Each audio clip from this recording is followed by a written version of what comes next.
That's a sword fight. And that really is what you're aiming for. The Fight Like a Girl anthology came about because a group of female writers of science fiction and fantasy were talking on Twitter, taking part in a conversation that's been going on for decades about why women writers are still underrepresented, less visible and less well recognised than their male counterparts, let alone women who are recognised for writing kick-ass action. Books about women, just like Hollywood films, are also in the minority, let alone about women who can do the arse-kicking. Danny Ware, who you'll see more of later, made the suggestion of putting together stories written by women, about women, featuring awesome fight scenes. Sammy Smith at Crystal Ink backed the project, and a year later, the book was launched at the Hatchet Inn in Bristol. So what does it mean to fight like a girl? Well, it might mean being quick. Okay, cut. That's a sword fight. And that really is what you're aiming for. And it might mean being clever. Where you can actually get somebody to cut their own throat and leave absolutely none of your own fingerprints on the weapon. Neil Gaiman once said, "When things get tough, make good art." So it might just be that fighting like a girl means going out, making stories and putting them together into a kick-ass anthology.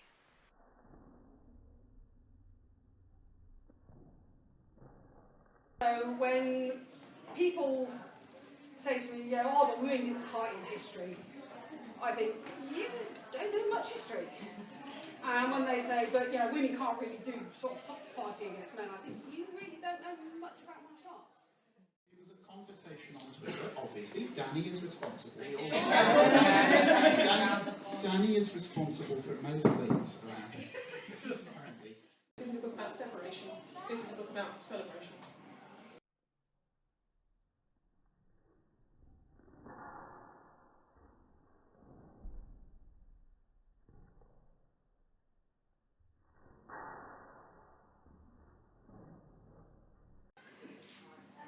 So, who's up for creating an anthology of female SFF writers who write kick-ass combat? Who's up for writing for one?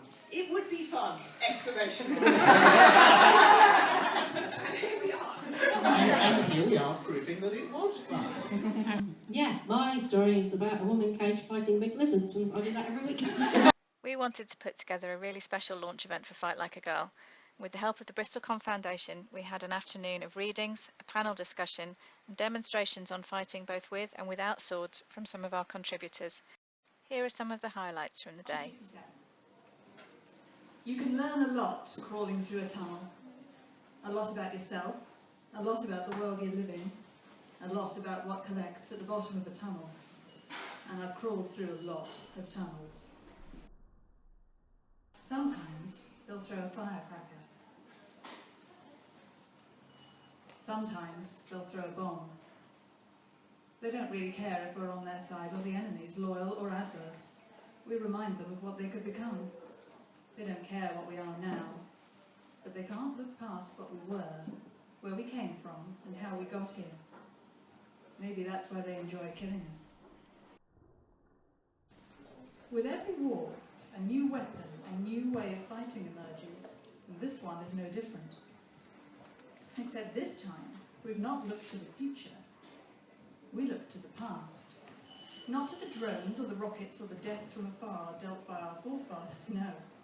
In this war, archers are the new, old weapons of mass destruction, and I was one of the best. I was one of the best because I had nothing to lose, or at least I thought I didn't. There is always something more to lose. To an archer, a fight is personal. We stand, we pick our target, and we keep them. If we miss once, we aim again. We pick out a man, a woman we've never met, and we make them carry the burden of the whole war. We promise them, promise ourselves, that we will not stop until they are dead. And when they fall, we look for the soldier beside them. I ran sorties. I ambushed whole companies of adverse. I ambushed them and I did not stop killing them until my hands and my face were red and I could barely remember my name. I lost myself in death because I had already lost so much else.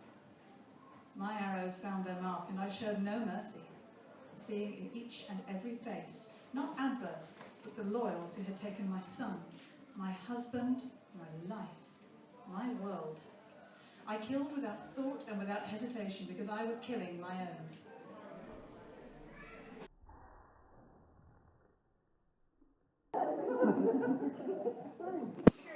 I'd never be able to get back down again. Yes, ladies and gentlemen, welcome to another edition of Blind Date. I feel like a name on a toadstool. I want a fishing rod. It come from preceding conversations about why aren't there enough women represented in SFF, why aren't there enough women represented in anthologies, and it had emerged from an ongoing conversation that not only me but Danny and Juliet and all manner of other women had been having over the preceding month about how annoying it was and what were we going to do about it. It's not just a monthly conversation, it's years and years and years of very talented fantasy writers who are sitting in the audience around here, writing really, really good fantasy, and then people go, there just aren't enough women writing fantasy, kick-ass female characters, and you can hear the heads banging against desks, because they're just not seen. You know, it's that invisibility thing again, and it really annoys me, it irks me, because I grew up in India, and so, you know, women thing is, we still need to work on that. So just moving to US and UK, it felt like, oh wow, I have rights.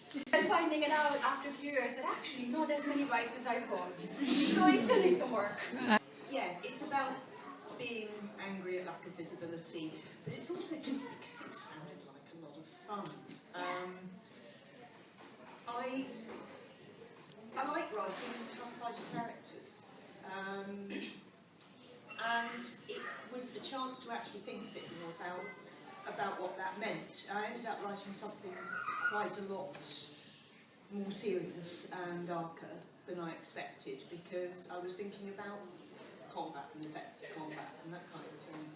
But, so it was really useful in that it made me come at it from a new angle.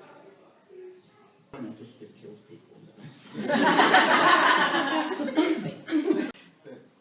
But you know, in terms of the industry, you know, the industry has specific things that it wants from women fantasy writers, and no matter how many fighting characters you put in a book, if you come out from a mainstream character, you'll probably have a girl in a ball gown on your cover if you're a female writer.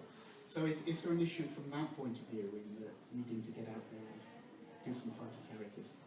I think there are plenty of fighty characters, but I think it's more in the marketing. Like you said, you know, the covers don't reflect often the fightiness of the characters. The display tables on, you know, in big booksellers don't reflect the fightiness of the characters or the fightiness of the authors.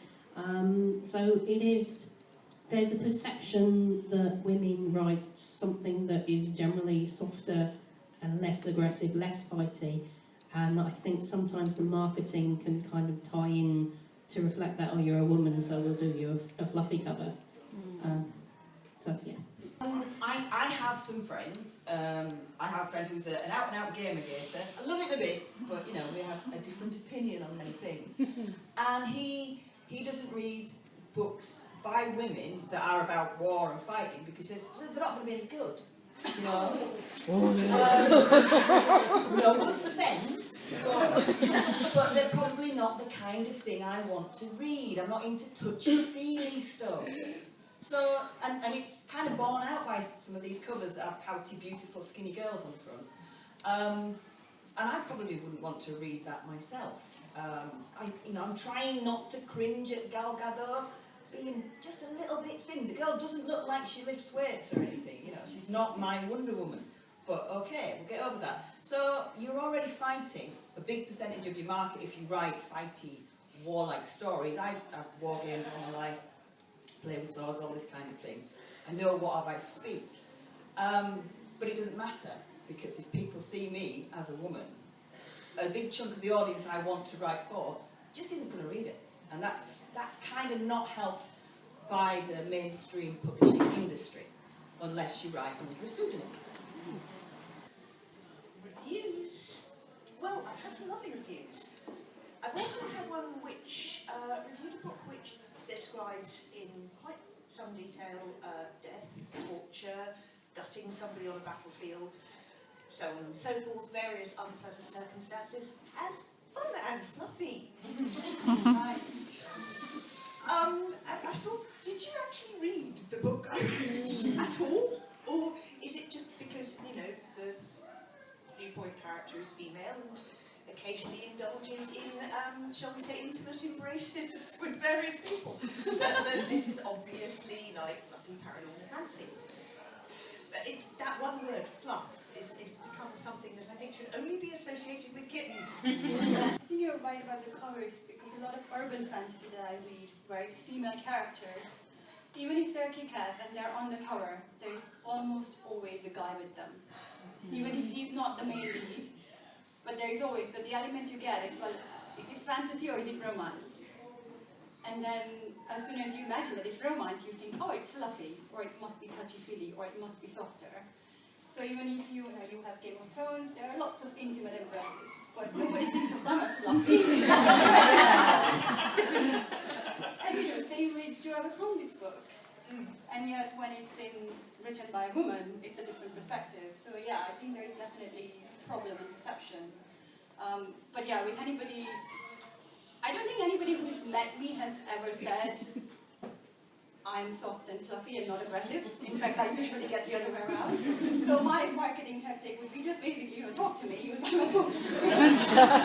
Just getting on to my own hobby horse there, because I am a small press publisher after all. This book is coming out from Crystal Ink, and you've talked about Solaris. But is it a question that the further up the food chain you go, the harder it is to escape from the fluffiness, or at least the presentation of fluffiness? I was actually writing about this the other day. I think the small press have more, because we're working with POD, we have more scope to take risks. We're not putting that enormous financial investment behind a book that some of the big houses are, because you're not printing off 25, 35, 50,000 copies. You're printing off maybe 50, 100. So the upfront financial risk isn't there, which means that the small press are able to take risks that the bigger presses wouldn't. So, people like Bristol, people like Fox Spirit, people like that can say, right, well, we're going to put a fighting woman on the cover, we're going to make sure that the author's name is on the cover, they don't have to use a pseudonym. We're not taking that risk that hundreds of people are going to look at it and go, oh, it's by a girl, it's going to be fluffy. Silent running. The Tequil transport groaned and lurched once more. Then all the screaming engines fell silent and Aditi was plunged in darkness. She waited for the emergency lighting to come online, but nothing. All systems were down. She quietened her breathing. A 20-year military career had taught her battle techniques, but the Thrall War had taught her guerrilla tactics and turned her into a killing machine, driven by grief and rage. She put the pulsar gun away and took out her killing blade. It was time to hunt. Her eyes found the shapes of dead crewmen floating lifelessly in the gloom. Blood drifted in the darkness, globules bouncing against her skin, bursting open in her hair. She pushed off from the ceiling and headed for the last of the figures. The continued sounds of fighting from deep below told her these weren't the only traitors on board. She glided down, blade twitching in her hand, wanting its target. It found it. In one deft movement, she landed on the shoulders of the last man like a black spider and grabbed the back of his head. She pulled it back before he could react and plunged the knife through his eyeball and into his brain. She felt the hilt scrape against the bone of his eye socket. She saw the next man freeze and turned. Had he heard anything? Too late. Before he had a chance to call his accomplice, her blade drove deep into his skull. This time, and to Aditi's surprise, a gargled sound escaped his lips. The first figure turned. "Quiet!" he hissed, then cursed as he saw the glint of steel in the dark. Aditi had to move quickly. She saw the gun being raised. She threw the killing blade with deadly accuracy and saw the hand go limp and the gun float away. Placing one of the units against her ear, she fiddled with a reverse button. "Who are they?" she whispered, and heard the unit repeat the words in a distinctive Oscillian accent. Adi smiled. "Got you." I think it does make a big difference because, and this is my perception, not experience, is that unless you are a name or recognized for something, then you can get away with a lot of stuff. But until then, you would have to meet certain expectations or somehow, or have connections or know things that gets you there, whereas small presses give opportunities before you get there. So. Which gives me an opportunity to do a plug, buy books from small presses, there are plenty on the table. You can say, fine, thank you very much. Gareth. Something as well that's been really nice with doing this, editing this one, and also editing Egypt Shape and Bristol Fashion, which is on the table like that, just thought I'd mention it, is that it gives the editors and the publishers a chance to open up their anthologies to new up-and-coming writers who may otherwise struggle to get published by the bigger presses. So it's enabling us to give people a leg up. My story is set in kind of like ancient India. Now, I resisted using Indian mythology for years because I didn't want to, and mainly because I didn't want to be the Indian author. And so I wrote Western fantasy, wrote all sorts of different stuff. Then actually my non-fantasy story, which was set in Indian setting, got published on basically a second draft because it just sounded like me, which I didn't know. And then all the people who then read my fantasy set in Indian setting, I got unanimous feedback that this is the best you've done, in that it sounds like you. So then I gave in and I'm like, fine. And then I started experimenting, and then it kind of clicked in over time that actually, yeah, I have this inherent knowledge of all this mythology and stuff that I grew up with, so why not use it? And this is how this current story came about. That's how it set in, and in my own, rebel fashion, it's not just an Indian woman, but it's a lesbian Indian woman, which is still not accepted in India. So that was my thing. That it's not just a fighting, kick-ass woman, but it's something that is still not accepted. Well, I thought I was going to write something fun and hacky slashy and rah, and I ended up dealing with PTSD and loss and grief, which is something I haven't really dealt with.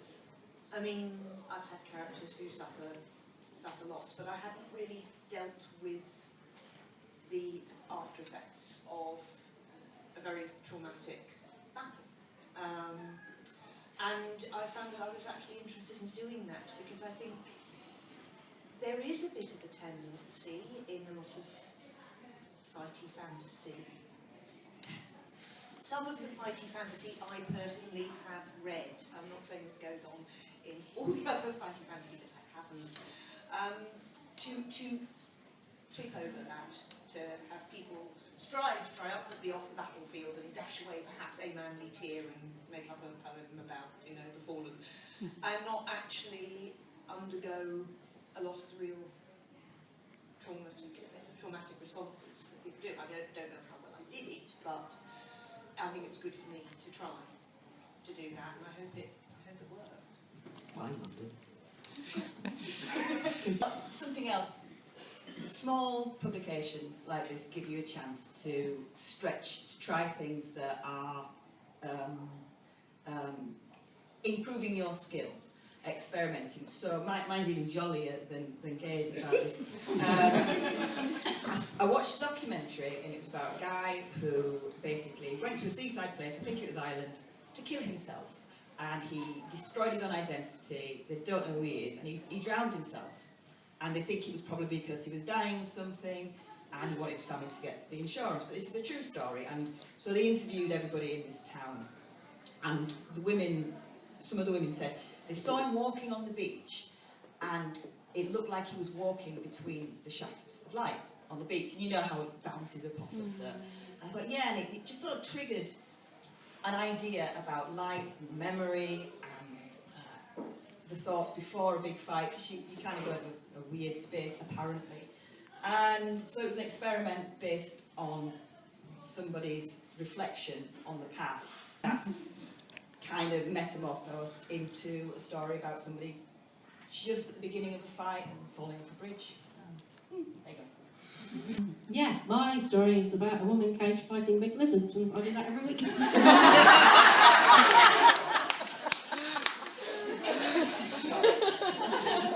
You cage fight big lizards every week. I do it at BristolCon meetings.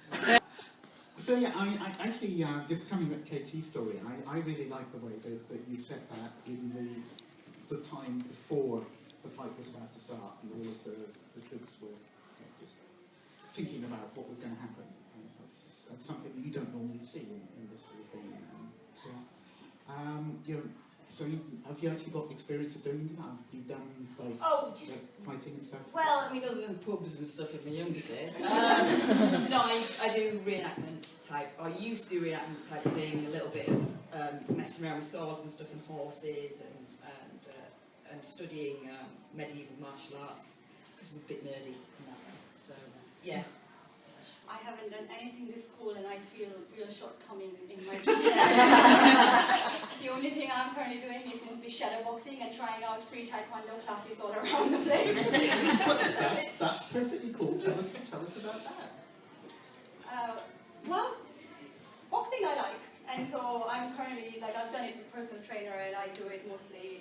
But other than that, yeah, I'm just basically going around attempting to try all these different taekwondo and kickboxing dojos, because I'm kick-ass in personality, not so much physically, and I would like to change that. I'm really lazy. And I like watching people hit each other with swords, and I like gaming hitting people with swords, and I really, Scott was saying, oh yeah, there's sword fighting at Bradley Stoke, we should totally come. And I was like, I don't know, it's 9 o'clock on a Wednesday evening, I'll be asleep, man. So I have not yet, but I did see a friend of mine get killed 30 seconds into a reenactment at the Berkeley Castle, and he kind of staggered off the field looking very upset at being dead, and I thought, well, sod that for a game, sod. I did small bore rifle shooting when I was at college. I shot for Hampshire, and the reason I chose it was because it was indoors and lying down. I should confess that in my time in the Society for Creative Anachronism and the Far Isles, all I ever did was the lady in waiting thing. It was terribly boring of me. But when I was a lot younger, I used to do fencing, and I really enjoyed hitting people with a saber. That was seriously cool. I'm Fran, this is Lizzie, we are girls. We're going to fight. Not necessarily like girls, but more like 16th, 17th century Italian noblemen. So we belong to the School of the Sword. We run classes in Reading and Godalming, in Berkshire, and we primarily study the sources from 16th, 17th century Renaissance Italy, basically. So rapier, side sword, and all the companion weapons. We're going to just work through as many as we can in the time allowed and just show you, demonstrate, quickly describe a little bit of context for each one, how and why they were used, just to sort of give you an idea, a bit of a taster really. To start off with the side sword, the spada di lato, which is considered to be part of your clothing, almost, in parts of Italy. If you didn't carry one, we're only talking about young noblemen of a certain class. When I say anyone, that's who I mean. If you weren't carrying a sword at your side, you were considered underdressed, or you must have been a priest or something, because that's just what everybody wore. So, if you want to show them the weapon, Lizzie, so it's a sword primarily used for cutting, and the sources that we study are from two gentlemen of Bologna, Magdaleno and Marozzo, who taught how to use these swords and various other weapons, but these were the primary weapons of their school. Lizzie has, we want to do the single to start off with? So we're just going to quickly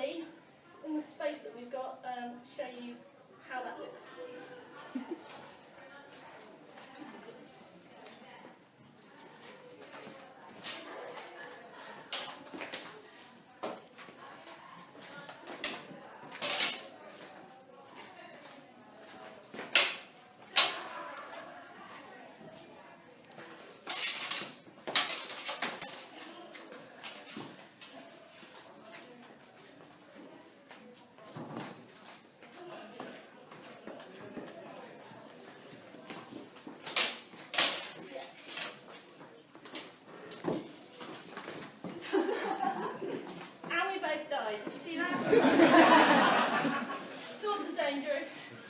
Don't start. Okay.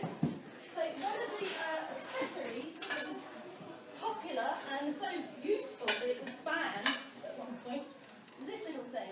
Someone said, "Oh, you're going to play the cymbals later when you're when you're fighting," just to get everyone excited. No, this is a shield, very small shield, known as a buckler. You ever heard of the term swashbuckling? Well, one theory goes that young toughs would wear their swords at their side and their bucklers as they walked down the street, much as young men in the 90s did with their skateboard jeans and their long dangly chains. You'd get this, actually no, the other way around. So the sword would be still and the shield would swash. Again, the sword would hear this clanging, banging, intimidating sound. That's one theory about where the phrase comes from. So these were very effective. They were used over a period of about 500 years. That's how good they were. And they were banned in certain parts of Italy because they were used by people of ill repute to basically make it unfair. I'm going to show you how unfair that is right now. Lizzie doesn't have a buckler and ID. Although I do have a buckler, she's just Oh, you stole it!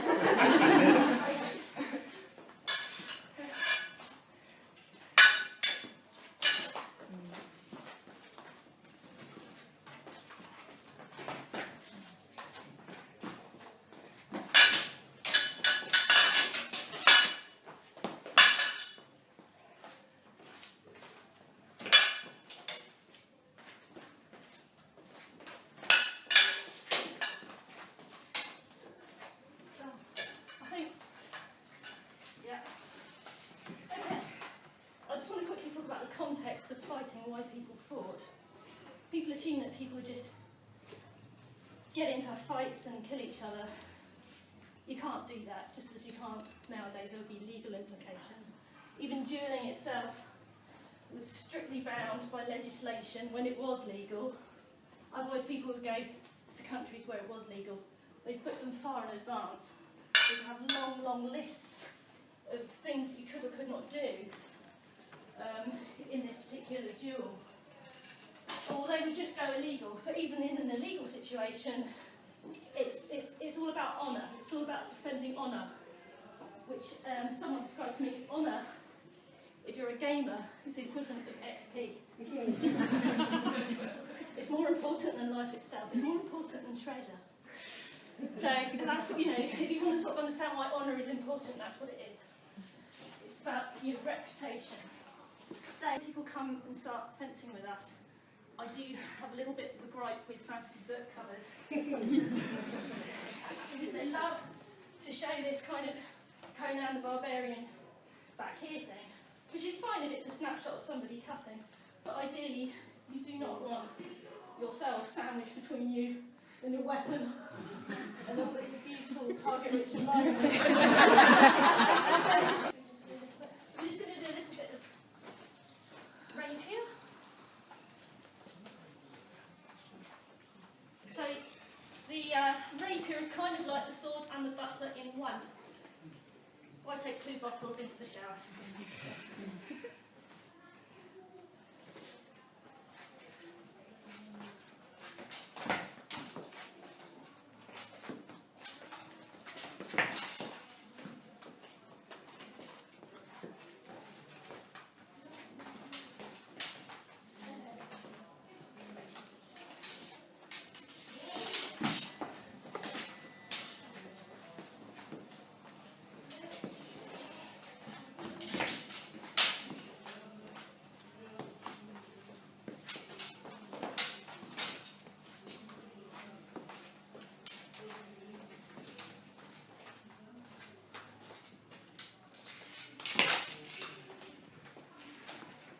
That light behind your head. All I see is a sword coming out of the door.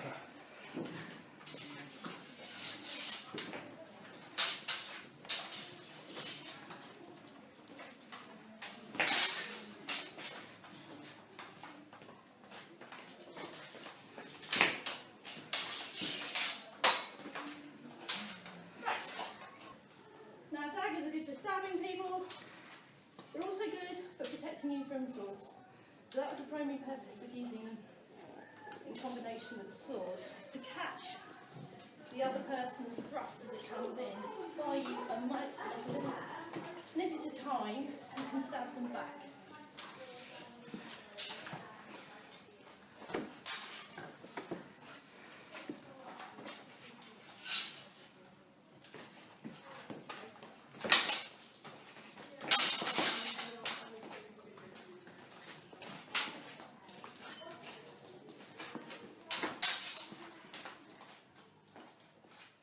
You know, it's absolutely wonderful that there's this great book that you can all go and buy, and then you can all go and buy books by all of the contributors in it, because they're all really good, and they've got lots of other kick-ass stuff. But I thought, well, while we were here, we might talk about one or two other books by women writers. If people are interested in going out and seeing more of this stuff, who should they actually be reading? So I really like J.D. Robb's Eve Dallas series. It's actually science fiction lightly because it's set in the near future, but it's crime series following the same detective. And the main character is female called Eve Dallas, and I think it's really, really well-rounded character.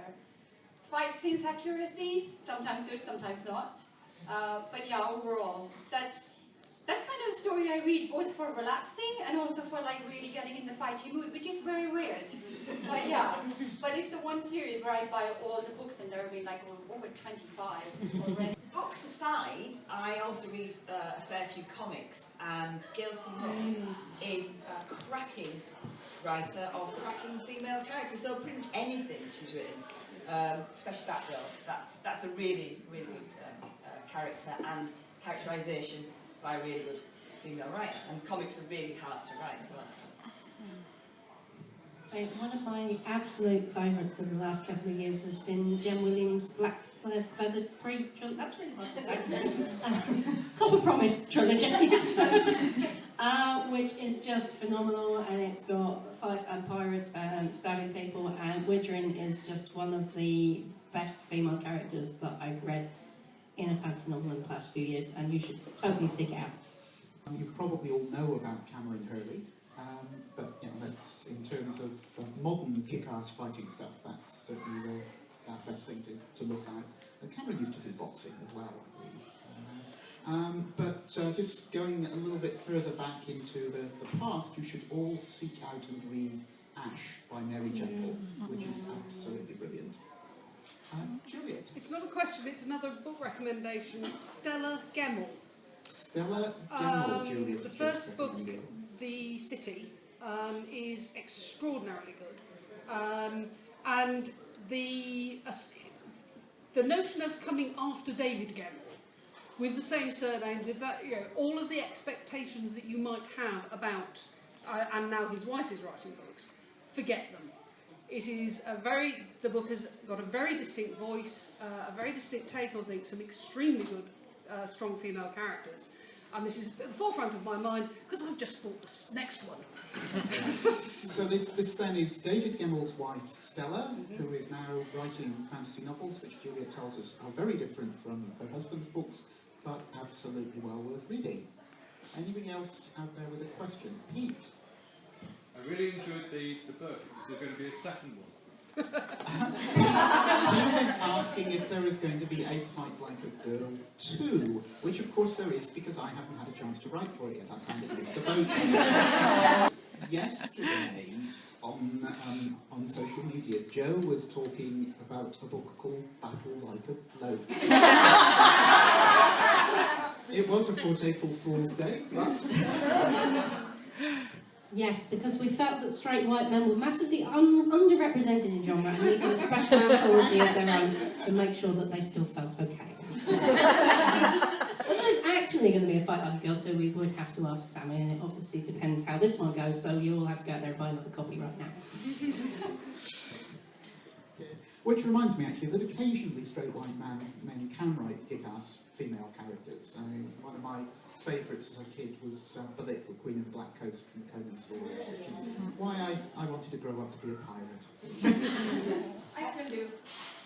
Actually, if we are recommending, I would say that Scott Lynch writes some very good kick-ass female characters who are, you know, fully rounded and believable, and yeah, really good. And for fighting women, Pratchett's Monstrous Regiment. Sometimes I want to read stuff which is pure fantasy. I mean, I read a lot of different stuff. I read romance, I read, you know, detective novels, I read all sorts of things. And sometimes I really, really don't want grit, you know. But sometimes I do. Sometimes I want something, even in the light and fluffy stuff, I want something with real heart and real emotions. Because if all it is just people leaping about on the rocks, switching their sword from hand to hand and being witty at each other, that's great. But if you don't cry when one of them dies, it's completely pointless. Actually, I wanted to mention Julian Knight's story, where the central character is actually a bloke, but he does at one point comment that he is fighting like a girl because he's using his head rather than his brain, than his brawn, which I thought was a really nice take on the whole idea of the story. And I think writing people as people is something any halfway decent writer should be doing, whatever their gender. Beginning to my story, Unnatural History, and if anybody recognises the location, they can tell me afterwards. The thing was huge. It filled the pale stone of the old hall from floor to broken roof. It was a monstrous ripple of texture and colour, glinting and seething, pulsing with hunger. It had consumed everything, accepted the building's long history as fuel for its size and might. You, I told it privately, are as dead as this bastard city. I copped my father's old bolt action, that satisfying ka-chank, ka-chank that I'd learned as a teenager. The thing rippled again, stretched as high as the roof, the light dancing, the movement smooth and fluid. There was bone in there, sucked in and held in suspension. It was dark with age, huge pieces of it now broken into filthy shards. Some of it was still pierced through with twisted, rusted steel. There were bits of animal and crystal, stone from the walls and floor, metals from the banisters, old wood from the last of the furniture. When it moved, it rumbled like a building coming down. But I didn't care, rotting thing. With tight focus, I put the old rifle butt against my shoulder, sighted, took one glass eye clean out of its head. It rocked back, keening, then its face inverted and opened again like some blossoming of urban debris. Popped the rifle again and took a second shot, this time at the monster's grinning mouth. It swallowed the round hole, spitting tiny fragments as if it was belched from satisfaction. Shit, shit, shit. Not wasting more ammo, I slung the rifle and ducked to pick up my old shield. I'd made this when my father died from a dustbin laid in an old roadside. The beast shuddered with texture. They ran over its surface like water. It lowered itself to a bulbous fatness and eyed me with its fat head cocked to one side. Cold grey light flashed from its movements, made me blink so I almost missed it. The bulge that was one flank exploding into a huge uncurling tentacle. It threw it out at me, scattering pieces, hard edges of bone, fragments of the little stone creatures that had once clung to the wall. I blocked it with a crack that skidded me backwards, slashed down a bit with my heavy old bowie knife, the blow brutal. Crippled, the tentacle crashed to the stone floor, twitching, but a slurp of the beast's underside simply sucked it back up again. Rotting hell. I'd no idea how long this thing had been in here, seeping through doors and levels, swelling as it absorbed every artifact and memory. It shuddered, making the old walls shake. Pieces of the roof fell to shatter before it, and it rolled forward, picking up the bits with its hand. A second tentacle, this one with a claw tip like some huge and scrabbling insect, clacked shut just short of my blade hand, withdrew, but not fast enough. A flashing over and backhand with the knife, and the end clattered, severed to the floor. I kicked it away before the beast could roll forward again, but this wasn't good enough, just wasn't taking enough of its body mass. The little ones exploded from a well-aimed round at 303, or they fell to pieces if you hacked hard enough. But not this thing. It had to be 10 times the size of anything else I'd seen. I felt a tremor that might have been panic, dismissed it. As it rippled again, I could see now there were bodies in there too, pieces of human life that may once have lived or visited here, or taken refuge in this great hall when the end of the world had come. The reason that I can write such convincing fighting is that I have been training in martial art Aikido since 1983. A lot of what I know about fighting goes into my fiction, which is why I'm also a historian by inclination and education. So when people say to me, yeah, oh, but women didn't fight in history, I think, you don't know much history. And when they say, but you know, women can't really do sort of fighting against men, I think, you really don't know much about martial arts. Actually, we can just cut that short. You really don't know much.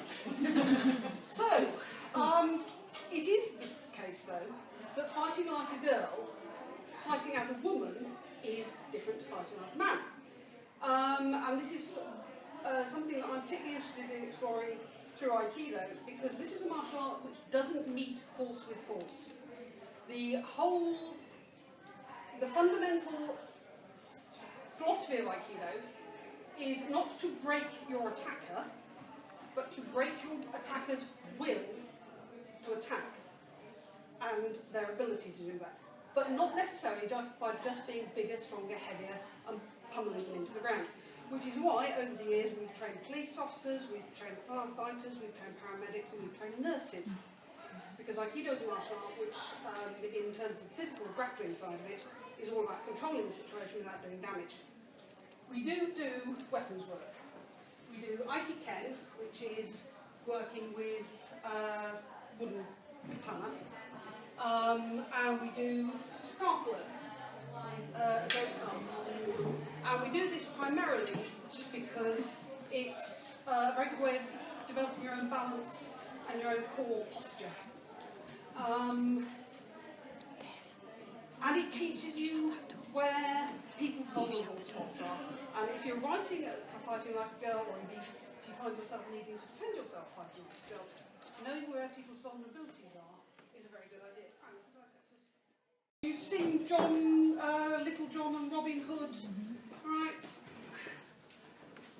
Yeah, on the bridge.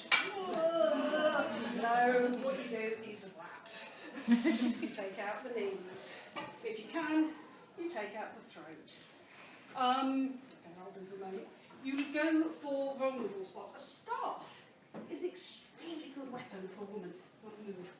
Because you can reach, you don't have to get up close and personal with somebody, you can reach an awful long way with a stick and do a hell of a lot of damage, because that will be coming in at head height. And if you've got somebody in front of you, and somebody behind you, don't get too close. You can take out the person in front, and you can take out the person in the back. In a variety of ways. You don't have to get up close and personal with a stick, which is why sword work, staff work is frequently taught to women, certainly in Oriental traditions, Eastern traditions. When you're fighting with a sword, again, you start at fighting distance, just raise the sword for a strike. Now again, we're not going to do block. Yeah, fighting the strike. Oh, no. Lift. I'm going to take out her wrists. I'm going to take out her knees. I'm going to take out her throat. And when she strikes, I'm going to defend myself for absolutely as long as possible, and then take out the side of her head. Fighting like a woman is about knowing how to maximise your opportunities and go for the quick kill. Real fights are very short, they are very quick. The Errol Flynn and Basil Rathbone chasing each other up and down staircases in Sherwood Castle, while Olivia Havilland, is it, looks on in misty soft focus. No, that's not how it works. Yeah, we are talking. Right, let's cut. That's a sword fight. Yeah. Okay, cut. That's a sword fight. And that really is what you're aiming for. Now, what happens if Fran's got a sword and I haven't? Oh, dearie me.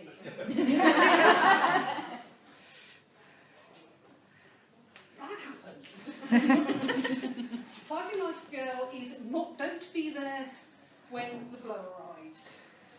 And actually, you don't have to go very far, you don't have to go very fast. In many ways, the further you go, the worse it gets, because you're just giving her room to move. For those of you who are following Game of Thrones, you will know that the essence of sword fighting is sticking with the pointy end. The essence of defence against the sword is get to the blunt end. And take her balance. And I think we take the sword, because only I've got the sword. There are some. One of the interesting things about fighting like a girl is exploiting the particular vulnerabilities of the male physiology. I'll just pretend, shall I? Yes. Yes. Okay, strike up. Because one of the most effective disarms you can do against a man is that one. Which is called Shinkenshi or Ahadori. And it has a lot of other names which we won't repeat. There are children present. But again, I'm going for the vulnerable spot, right in the vulnerables, as they were saying in the discipline book. Because you can go the other direction as well. And your instinctive reaction when somebody has missed with a sword strike is to have another go. It's just you raising your hands to have another go. But all of a sudden I'm here as well. I'm not going to throw Fran because we haven't got any mats. But trust me when I say I can get a 20-stone man 20 feet. It is unlikely, to be fair, that you will be attacked with a samurai sword. But what you are more likely to face these days is a knife. And the constabulary, with good reason, frown on people carrying knives for self-defence. You can defend yourself against... yeah, let's do that one first. Again, first things first, get out of the way. Do not be there when the blade arrives. A block, not a grab, not a grip. Because if you go for a knife and miss, there's fingers all over the floor, which isn't helpful. So, you block and you take a further grip. And then you go, see this knife that you've just thrown? And again, I'm working with vulnerabilities. Even the most strongly muscled weightlifter doesn't put on muscle at their joints. They may, in Clarke James's memorable phrase, look like a condom stuffed with walnuts, but they will still have skin and bone and tendon is all they've got at their joints. So that's what we work with. And if I pass Fran's finger down the outside of her elbow, she will go down. And even really big, strong blokes will go down. I mean, seriously, there is no resisting that, is there? Because it's body mechanics as much as anything else. And it's all about leverage and maximising the application of force. It's not about strength meeting strength. It's about the correct application of power. Sitting on the floor seems much more. Yes. The other thing that you do is you take you get your retaliation in really quickly. So again, it's a block. I'm also going to hit you in the face because it's amazing how quickly that will put an end to a real fight.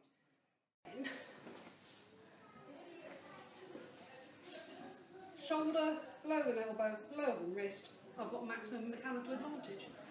It's all about the correct application of power in the correct places. Can you get up? No. Right, get face down on the floor if you wouldn't mind. Look the other way, take the strain out of your shoulder. Right. To break someone's grip on a knife. Wrist closer to her head than her elbow. Very little downward pressure. Tap, tap where that hurts. Very little downward pressure. Because what I'm doing is stretching her tendons. And if I stretch her tendons, her fingers will open. And you can't do anything about it, can you? No. Disemboweling, side sweepers. Yeah.